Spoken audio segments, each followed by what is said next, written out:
Retail consortium says 2/3 of businesses will have to raise prices to cope with his tax hike. His chancellor ignored all the warnings and ploughed ahead with an unprecedented borrowing spree, leaving all of us more vulnerable. They were howling at the spending decisions. They wouldn't take them, and we'll stick to those spending decisions, and our focus is absolutely on growth. But their record, they flatlined the economy. Mr. Speaker, the Prime Minister knows very well the OBR found no such black hole. And he is talking. Did Keir Starmer just commit political suicide live on national television? As the dust settles on today's explosive PMQs, one question looms large over Westminster. Has the Labour leader irreparably damaged his own credibility? Now we have businesses saying they will raise prices to cover his jobs tax. We have an energy policy that will drive up bills, and all the while we are spending more day to day on debt interest. The Prime Minister refused to repeat his Chancellor's promise that she wouldn't come back for more. Will he now rule out any new tax rises this year? Yeah. Before we move on, I'd like to ask you a small favor. If you appreciate this content, please take a second to like this video and subscribe to the channel. Over 98% of you watch the videos without subscribing. It costs you nothing, but it makes a huge difference to us. So, did you click the subscribe button? Great, thank you so much. Now, back to the video. From dodging questions about corruption probes to his controversial stance on free speech, Starmer's performance has left many wondering if he's fit to lead. But we have an ironclad commitment to our fiscal rules. We can't just tax our way out of the problems that they left us, which is why we put in place tough. Mr. Speaker, we took the right and difficult decisions at the budget. Decisions that they did not have the courage to take, which left us in the mess in the first place. When it comes to tax, she knows very well the limits of what I can say from this dispatch box. But what's the real story behind these accusations? And could this be the beginning of the end for Labour's hopes of returning to power? The corruption probe surrounding Tulip Siddique's resignation has become a thorn in Keir Starmer's side, threatening to unravel his carefully crafted image as a trustworthy leader. As the Labour Party grapples with this latest controversy, questions are swirling about Starmer's knowledge and involvement in the matter. He talks about a budget 3 years ago. The borrowing costs last week are at a 27-year high for 30-year gilts. Rushing a deal which will be disastrous and which will land taxpayers with a multi-billion pound bill. Why does the Prime Minister think British people should pay to surrender something that is already ours?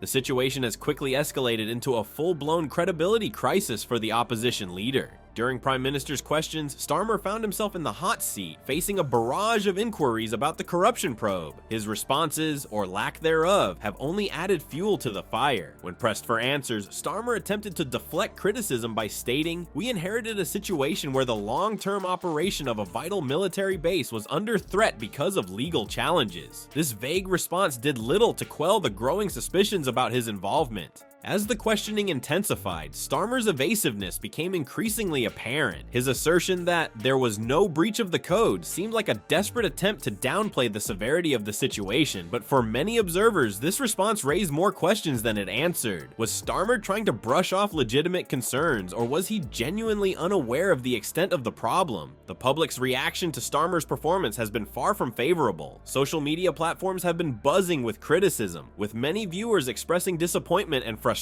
at his inability to provide clear, straightforward answers. Political commentators have been quick to point out that this evasiveness could have long-lasting repercussions for the Labour Party's credibility. As the dust settles on this latest parliamentary showdown, it's becoming increasingly clear that Starmer's handling of the corruption probe has dealt a significant blow to his reputation. The perception of Starmer as a straight-talking, no-nonsense leader is rapidly eroding, replaced by an image of a politician who struggles under pressure and resorts to obfuscation when faced with tough questions. This credibility crisis couldn't have come at a worse time for Labour. With the next general election on the horizon, the party needs a leader who can inspire confidence and trust among voters. Instead, Starmer's performance has left many wondering if he's up to the task of leading the opposition, let alone potentially running the country.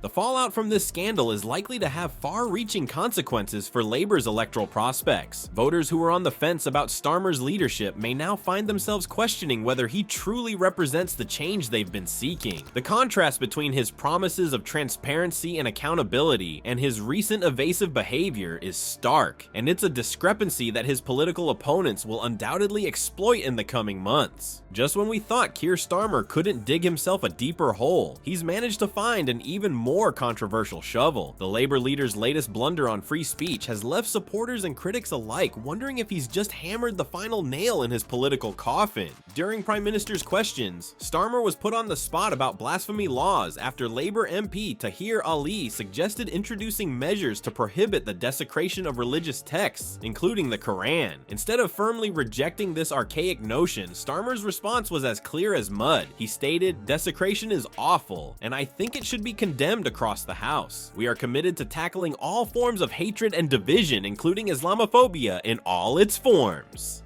This vague, non-committal answer has set off alarm bells among free speech advocates and even members of his own party. Shadow Justice Secretary Robert Jenrick didn't mince words, saying, "A Labour MP calls for a law to ban criticism of prophets. Starmer does not rule it out. The answer was simple: blasphemy laws have no place in the UK."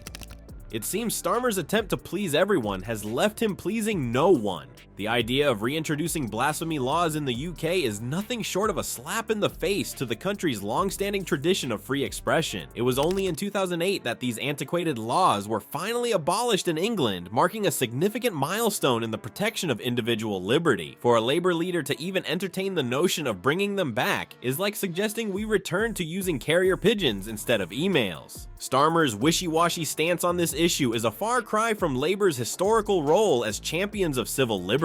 It's as if he's taken the party's moral compass and tossed it into the Thames. Policy Exchange's senior research fellow Laura Brown hit the nail on the head when she remarked, alarmingly, Keir Starmer's response is not a flat-out refusal. Blasphemy laws have no place in the UK.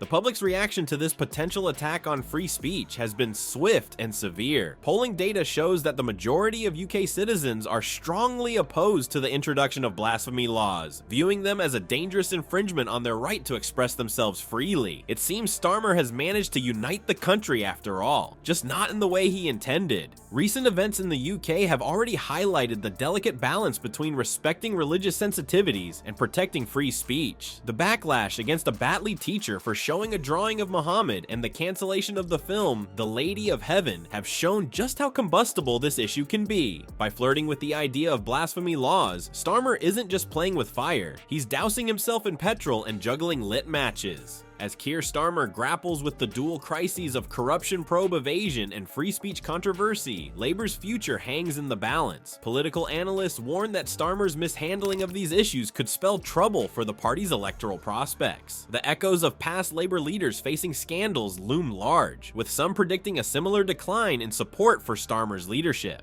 The question now is whether Starmer can navigate these treacherous waters and steer Labour back on course. Can he regain the trust of voters who once saw him as a beacon of transparency and accountability? Or will these controversies continue to dog his every move, undermining Labour's chances at the polls? As we watch this political drama unfold, it's crucial for voters to stay informed and critically evaluate the statements and actions of all political figures. The stakes are high, and the future of British politics hangs in the balance.